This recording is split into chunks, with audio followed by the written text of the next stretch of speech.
Xin kính thưa tất cả đồng chí Vì Hà, trưởng nhóm mông của chùa, và kính thưa tất cả các đồng chí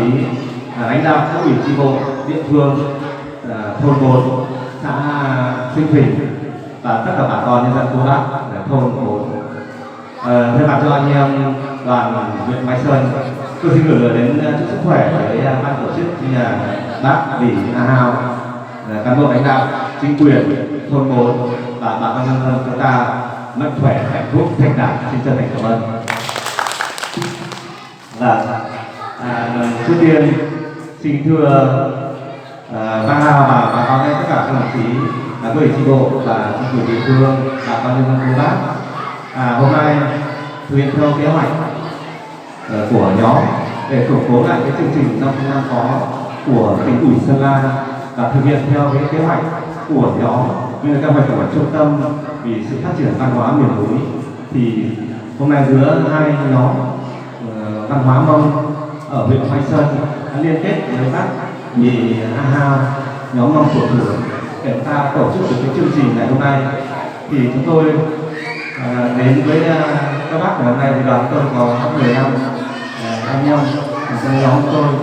và nhóm tôi là nhóm kèn Mông huyện Mai Sơn tỉnh Sơn La. Trong nhóm này nhóm chúng tôi thì có các bác chuyên là thầy kèn từ các bản, các thôn. Chúng tôi kết hợp liên kết với nhau tại một nhóm, và có cả ở huyện Phú Yên, nên là có anh em là ở huyện khác để liên kết với chúng tôi tạo thành một nhóm Mông ở huyện Mai Sơn để củng cố và duy trì cái văn hóa kèn Mông cho huyện Mai Sơn. Thì báo cáo với lại các bác là huyện Mai Sơn chúng tôi thì cũng có rất nhiều ngành Mông, cũng có cả Mông trắng, Mông hoa và Mông đen, cũng có mấy ngành Mông. Và cái văn hóa chúng tôi thì cũng đã cũng như các bác ở trên này, người Mông chúng ta dù bất cứ ở đâu, ở vùng miền nào, ở trong nước hay nước ngoài, hay người khó khăn hay người có điều kiện, chúng ta đều giữ gìn cái văn hóa rất tốt. Dù bất cứ ở đâu cái văn hóa ta rất có giá trị và rất tốt. Tuy nhiên thì để củng cố lại, liên kết lại cái văn hóa ta có giá trị hơn, và ngày một chúng ta xây dựng nó củng cố và thành công hơn, tốt đẹp hơn,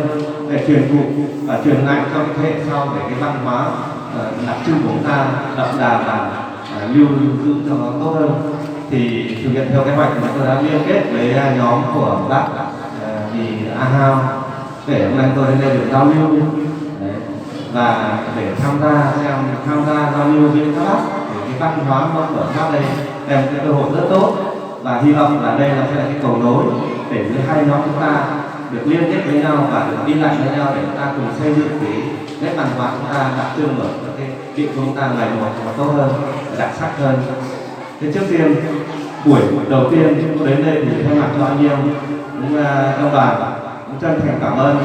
đến bác Vì Hà và các nhóm Mông của chùa và tất cả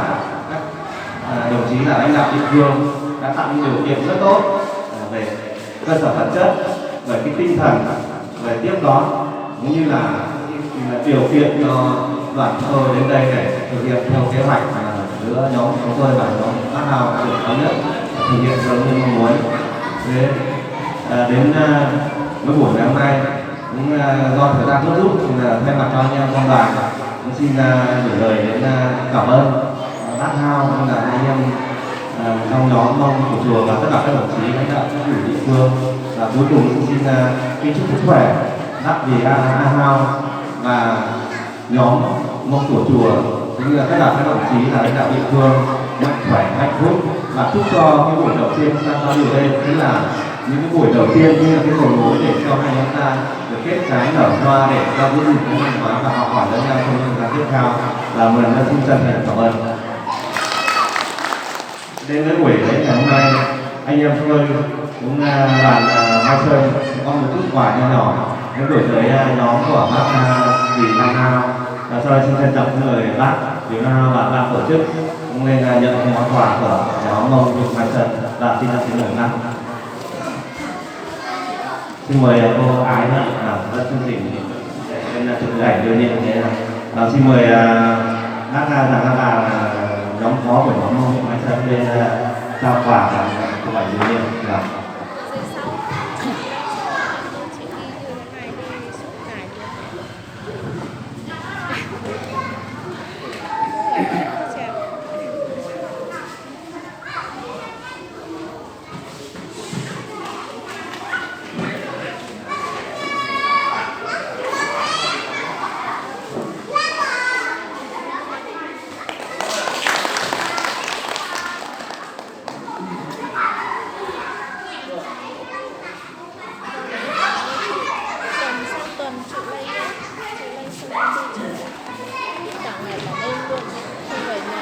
Thay mặt cho ban tổ chức xin trân trọng cảm ơn đồng chí, kính chúc đồng chí sức khỏe, hạnh phúc và thành đạt.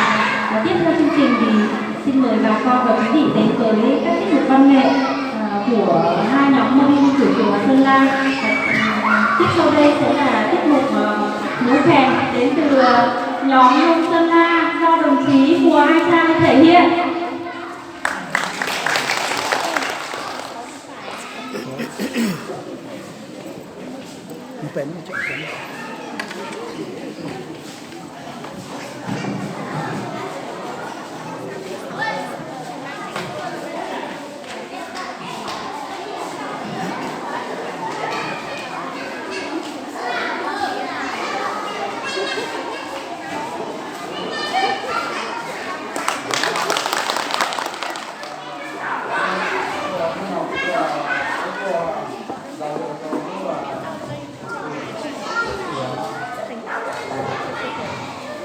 Nó cũng do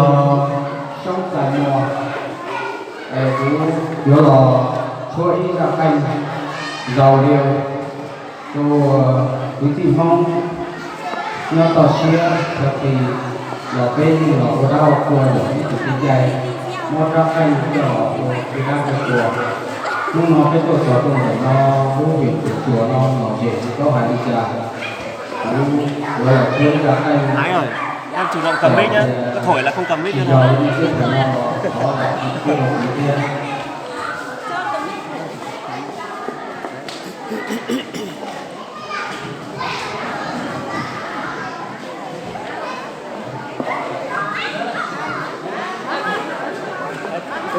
Anh lấy cái em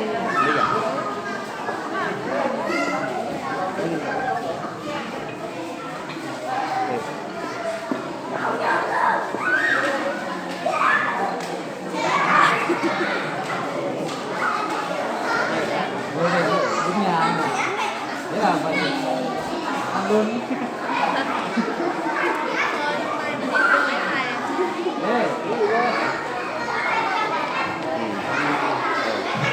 Rồi.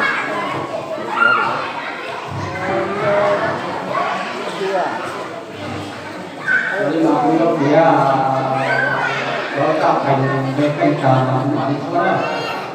thì lúc biết lúc bán mà ra cái là nơi số người nó dễ trên sau có